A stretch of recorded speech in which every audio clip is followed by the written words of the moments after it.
प्रादेशिक समाचार के साथ मैं पूनम केरकेट्टा। पहले मुख्य समाचार। राज्य में कोरोना संक्रमितों की कुल संख्या हुई 19,469। पिछले एक सप्ताह में स्वस्थ होने की दर 35 से बढ़कर 54% पहुंची। उच्चतम न्यायालय ने एक ऐतिहासिक फैसले में कहा, पिता और दादा की संपत्ति में बेटियों को भी बेटे के बराबर अधिकार प्राप्त होगा। मुख्यमंत्री हेमंत सोरेन ने कहा, राज्य में किसानों की कर्ज माफी के लिए 2,000 करोड़ रुपए का किया जाएगा प्रावधान। और राज्य में मानव तस्करी रोकने के लिए निर्भया फंड से सभी जिलों में बनाए जाएंगे विशेष थाने। और अब समाचार विस्तार से। राज्य में पिछले 24 घंटों के दौरान 591 नए पॉजिटिव मामले आने के साथ कुल संक्रमितों की संख्या बढ़कर 19,769 हो गई है। इसमें 8,720 सक्रिय मामले हैं, जबकि स्वस्थ होने वालों की कुल संख्या 10,555 है और मृतकों की कुल संख्या 194। राज्य में पिछले एक सप्ताह में कोरोना से स्वस्थ होने की दर लगभग 35% से बढ़कर 54.21% हो गई है। इधर पिछले 24 घंटों में 682 संक्रमितों ने कोरोना को मात दी। वहीं और 2 संक्रमितों की मौत हो जाने की पुष्टि स्वास्थ्य विभाग ने की है। कोविड-19 से स्वस्थ होने वालों में सबसे ज्यादा गिरिडीह के 133, रांची के 69, पश्चिमी सिंहभूम के 68, गोड्डा के 52, दुमका के 40, रामगढ़ के 38 और देवघर तथा पलामू के 33 लोग शामिल हैं। वहीं इस दौरान सर्वाधिक पूर्वी सिंहभूम से 150, पलामू से 128 और रांची से 103 संक्रमित मिले हैं।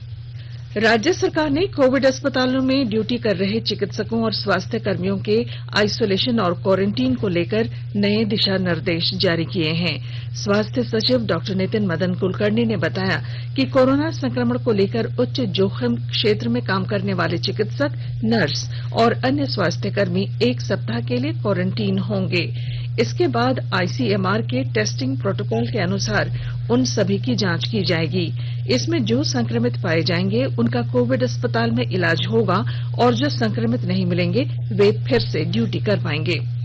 स्वास्थ्य सचिव ने यह भी बताया कि सभी कोविड अस्पतालों में एक संक्रमण नियंत्रण पदाधिकारी नियुक्त किया जाएगा, जो चिकित्सकों और स्वास्थ्य कर्मियों के संक्रमण से बचाव और नियंत्रण की व्यवस्था करेंगे। नए दिशा निर्देश के तहत सभी स्वास्थ्य कर्मियों को अपनी चिकित्सीय स्थिति की जानकारी अस्पताल के अधिकारियों को अनिवार्य रूप से देनी होगी। उच्चतम न्यायालय ने एक ऐतिहासिक फैसले में कहा है कि 1956 के कानून में संशोधन के अनुरूप पिता और दादा की संपत्ति में बेटियों को भी बेटे के बराबर अधिकार प्राप्त होगा। न्यायमूर्ति अरुण मिश्रा, एस अब्दुल नजीर और एमआर शाह ने हिंदू उत्तराधिकार कानून में संशोधन के संबंध में उच्चतम न्यायालय की विरोधाभासी व्याख्या के कारण पैदा हुए भ्रम को दूर करते हुए पिता जीवित हो या ना हो, लेकिन 9 सितंबर 2005 के पहले जन्मी बेटियां भी संपत्ति के बराबर की हकदार होंगी। हिंदू उत्तराधिकार कानून इसी दिन से लागू किया गया था। उच्चतम न्यायालय ने कहा कि अधिनियम की धारा 6 के तहत प्राप्त समानता के अधिकार से बेटियों को वंचित नहीं रखा जा सकता। हड़ताली मनरेगा कर्मियों ने मुख्यमंत्री हेमंत सोरेन को सामूहिक रूप से इस्तीफा सौंपने का निर्णय लिया है। उन्होंने कहा कि उनकी मांगों को लेकर सरकार की ओर से अब तक कोई ठोस आश्वासन नहीं मिला है। ऐसे में अपनी हड़ताल जारी रखने के साथ मुख्यमंत्री को सामूहिक इस्तीफा देने का निर्णय लिया गया है। गौरतलब है कि सरकार द्वारा कार्य पर वापस नहीं आने वाले मनरेगा कर्मियों को बर्खास्त करने का दिया गया अल्टीमेटम भी समाप्त हो चुका है, पर वे हड़ताल पर डटे हुए हैं। रांची में राज्य का पहला निजी डेडिकेटेड कोविड जांच घर खोला जाएगा। यहां आरपीटी पीसीआर से स्वैब टेस्ट की जाएगी और रिपोर्ट 24 घंटे के अंदर दे दी जाएगी। कोरोना जांच को लेकर यहां के चिकित्सकों और लैब टेक्नीशियन को विशेष प्रशिक्षण दिया गया है। इधर जिले के उपायुक्त छवि रंजन ने कहा है कि कोरोना जांच की रिपोर्ट सीधे मरीज को देने वाले लैब पर कार्रवाई की जाएगी। उपायुक्त ने सभी सरकारी और निजी लैब से कोरोना जांच को लेकर दिए जाने वाले रिपोर्ट की जानकारी ली।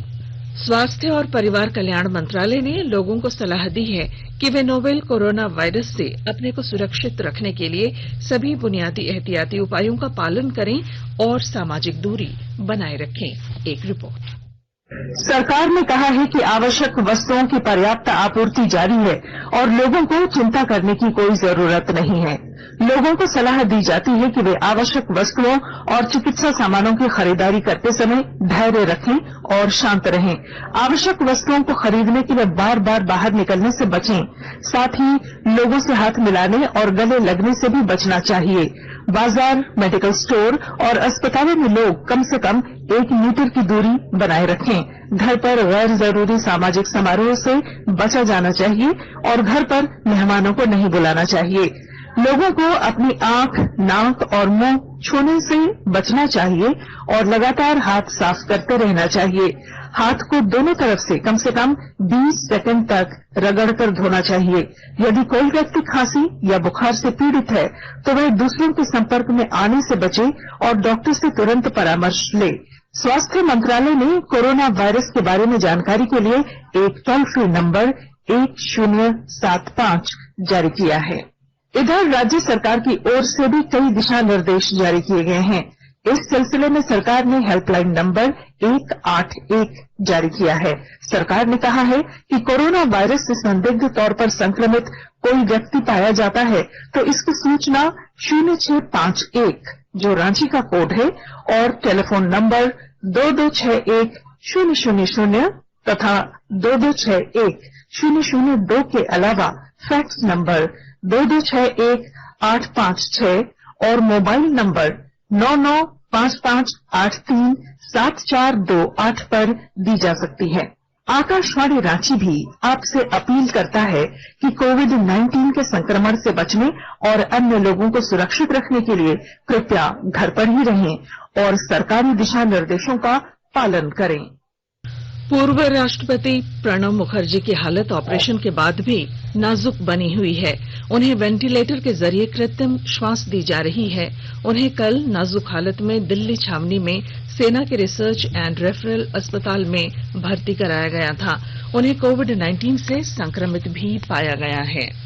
आकाशवाणी के ताजा तरीन समाचारों के लिए आप हमारी वेबसाइट newsonair.com पर लॉग ऑन कर सकते हैं। ताजा समाचार Twitter handle @AIR News, alerts और Facebook page All India Radio News पर भी उपलब्ध है।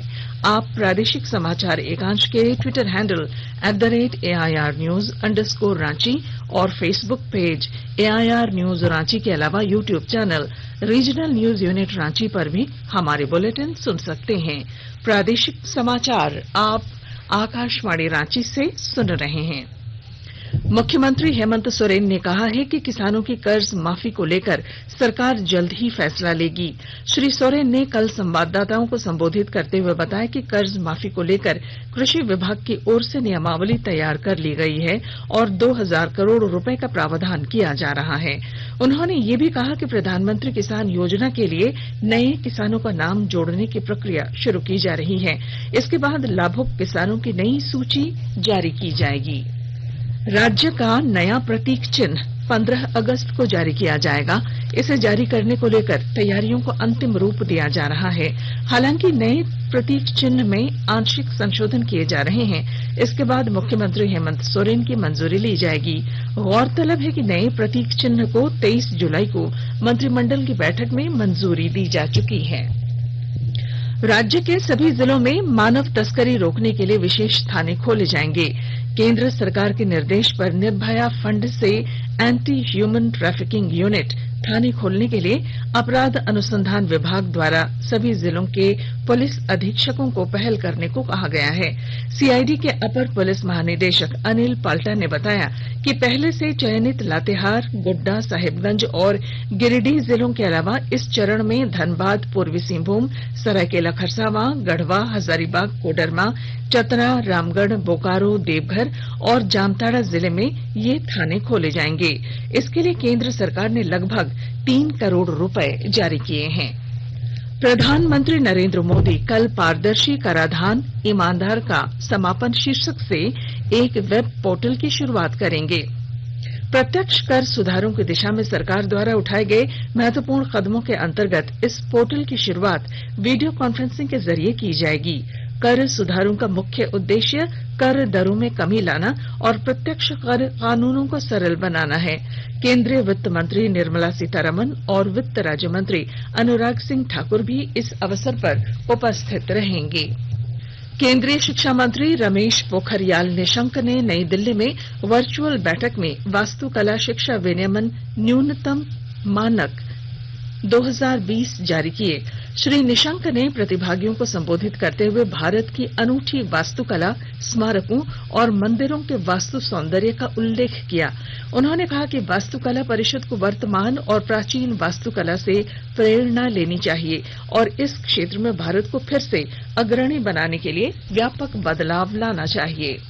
खनन मंत्री प्रहलाद जोशी ने कहा है कि सरकार बहुत जल्द खनन क्षेत्र में उद्योग जगत के अनुकूल सुधार करेगी। श्री जोशी ने वेबिनार में निवेशकों, अन्वेषकों और खनिकों से कहा कि वे भारतीय खनन क्षेत्र में उपलब्ध व्यापक अवसरों का लाभ उठाएं। श्री जोशी ने यह भी बताया कि खुली और पारदर्शी नीलामी प्रक्रिया के जरिए 500 खनन खंड उपलब्ध कराए जाएंगे। उन्होंने कहा कि खनन क्षेत्र आय और रोजगार के अवसरों का सृजन करने तथा देश को मजबूत बनाने में सक्षम है। पाकुड़ जिले में चल रहे गंदगी मुक्त भारत अभियान में सखी दीदी और पंचायत प्रतिनिधियों के साथ सरकारी अधिकारी कर्मी न सिर्फ बढ़ चढ़कर हिस्सा ले रहे हैं बल्कि लोगों को स्वच्छता के प्रति प्रेरित भी कर रहे हैं। पेश है हमारे संवाददाता की विशेष रिपोर्ट। पाकुड़ जिले के 1132 गांवों में गंदगी मुक्त भारत अभियान जन सहभागिता से चलाए जा रहे हैं। पंचायत प्रतिनिधि, सखी दीदियां, अधिकारी एवं कर्मियों के सामूहिक प्रयास का ही नतीजा है कि इस अभियान में लोग बढ़ चढ़कर हिस्सा ले रहे हैं, वह भी सोशल डिस्टेंसिंग के साथ मास्क लगाकर। आगामी 15 अगस्त तक चलने वाले इस अभियान के तहत ग्राम पंचायतों में सिंगल यूज प्लास्टिक को जमा कर उसका पृथकीकरण, श्रमदान से सार्वजनिक स्थलों की साफ सफाई एवं पौधारोपण, दीवारों पर स्वच्छता संदेश की पेंटिंग का काम किया गया है। चल रहे इस अभियान में जुटे मुखिया, समूह से जुड़ी सखी दीदियां एवं ग्रामीणों की उपायुक्त कुलदीप चौधरी और उप विकास आयुक्त अनमोल कुमार सिंह हौसला अफजाई कर रहे हैं, जिसका नतीजा है कि लॉकडाउन के नियमों का अनुपालन करते हुए लोगों की भागीदारी भी इस अभियान में व्यापक पैमाने पर हुई है। राम प्रसाद सिन्हा, आकाशवाणी समाचार, पाकुड़। जनजातीय कार्य मंत्रालय जनजातीय स्वतंत्रता सेनानी संग्रहालय विकसित कर रहा है। यह देश के स्वतंत्रता संग्राम में जनजातीय लोगों के योगदान को समर्पित होगा। इस प्रयोजन से 9 संग्रहालय बनाए जाने हैं, जिनमें से 2 का काम लगभग पूरा हो चुका है। मंत्रालय के अनुसार 2022 तक सभी संग्रहालय तैयार हो जाएंगे। प्रधानमंत्री नरेंद्र मोदी ने वर्ष 2016 में स्वतंत्रता दिवस पर अपने संबोधन में जनजातीय संग्रहालयों की स्थापना की घोषणा की थी। पलामू जिले के रेहला थाना क्षेत्र के सगौना गांव में आज एक महिला पारिवारिक विवाद को लेकर अपने 3 बच्चों के साथ मालगाड़ी के आगे कूद गई। इससे महिला और उसके एक बच्चे की मौके पर ही मौत हो गई, जबकि 2 बच्चों को गंभीर हालत में अस्पताल में भर्ती कराया गया है। जानकारी मिलने के बाद पुलिस और जीआरपी की टीम घटनास्थल पर पहुंचकर मामले की जांच कर रही है। और अब संक्षिप्त खबरें। सर्वोच्च न्यायालय में झारखंड के प्रभारी पुलिस महानिदेशक एमवी राव की नियुक्ति को चुनौती देने वाली याचिका पर कल सुनवाई होगी। जमशेदपुर के बर्मा माइंस थाना क्षेत्र से पुलिस ने एक चोर को गिरफ्तार किया है। हालांकि उसकी तबीयत बिगड़ने के बाद अस्पताल में कोरोना जांच कराई गई है। इधर आरोपी के परिजनों ने पुलिस पर पिटाई करने का आरोप लगाया है। जमशेदपुर में मारवाड़ी युवा मंच की ओर से ऑक्सीजन बैंक की स्थापना की गई है। कोल्हान के पुलिस उप महानिरीक्षक राजीव सिंह ने इसका उद्घाटन किया। रांची के शहरी इलाके में बिना हेलमेट के 2 पहिया वाहन चलाने वाली महिलाओं के खिलाफ भी पुलिस कार्रवाई करेगी। और राज्य सरकार 80 विद्यालयों को उत्कृष्ट विद्यालय के रूप में विकसित करेगी। और अब बुलेटिन के आखिर में मुख्य समाचार एक बार फिर। राज्य में कोरोना संक्रमितों की कुल संख्या हुई 19,469। पिछले एक सप्ताह में स्वस्थ होने की दर 35 से बढ़कर 54% हुई। उच्चतम न्यायालय ने एक ऐतिहासिक फैसले में कहा, पिता और दादा की संपत्ति में बेटियों को भी बेटे के बराबर अधिकार प्राप्त होगा। मुख्यमंत्री हेमंत सोरेन ने कहा, राज्य में किसानों की कर्ज माफी के लिए 2,000 करोड़ रुपए का किया जाएगा प्रावधान। और राज्य में मानव तस्करी रोकने के लिए निर्भया फंड से सभी जिलों में बनाए जाएंगे विशेष थाने। और इसके साथ ही आकाशवाणी रांची से प्रादेशिक समाचार का ये बुलेटिन समाप्त हुआ। नमस्कार। घर में रहिए, सुरक्षित रहिए और सुनते रहिए आकाशवाणी।